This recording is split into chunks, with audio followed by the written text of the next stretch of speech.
I've been all over this beautiful country, dude. And I've always considered myself an American. Like when I moved to Israel for a few years, I moved there, I was American, right? They treated me, hey, yes, you're Jewish, you have family, but you're American. But to them, it was like Michael Jordan walking around. You're American? Like their eyes light up because they love America. They love what it stands for. And most of the countries, I don't know about now with this indoctrination, but they love what this stood for. And that was a source of pride. It should be a source of pride. So like when I see the youth aligning with this cult following and this death cult that's infiltrated, it's aggravating. And that's why I liked, like you like to post, Michael's one of these guys that he likes to cause shit, right? I troll. If he sees you get a rise out of you, Yeah. he'll say whatever. Yeah. People say to me, oh, Michael.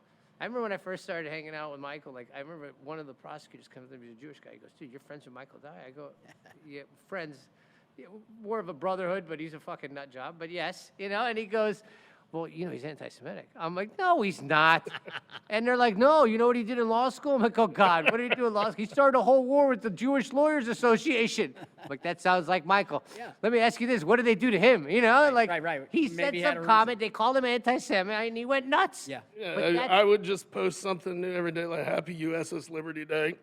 Yeah, like, he would just be, Boom. he would do that. But that's why I love him. Like, I know he's not anti-Semitic. I know that when push comes to shove, Michael knows where loyalties will lie if you're an American, right? So I thought it's interesting. Like when Michael gives a pushback on the Israeli situation, I think it's a fair pushback. I think sometimes you don't have the knowledge that we have, but you at least will acknowledge it, listen to it. There's a compliment in there somewhere. Yeah. This is the friendship. But you get what I'm saying? I Like, understand when what you're saying. I try to be really well informed. A lot of people who know me superficially wouldn't think that I'm actually a really strong advocate for human rights. Sure.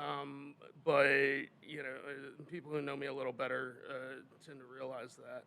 And so, I mean, there are some. I do have some issues with some of the things that Israel's done over the years. Sure. Where I'm like, hey, that's not right. And, but I've gone ahead. If I see something that concerns me, I'll listen to both sides of it. Right. And then I can make my decision or decide that I still don't know enough and I just can't. Or I can't know push enough back. and disagree, which is perfectly fine. I mean, either of those two things are okay. Right. The issue for us is when people focus solely on Israel and they don't consider, all of the other, countries in the world that are committing great crimes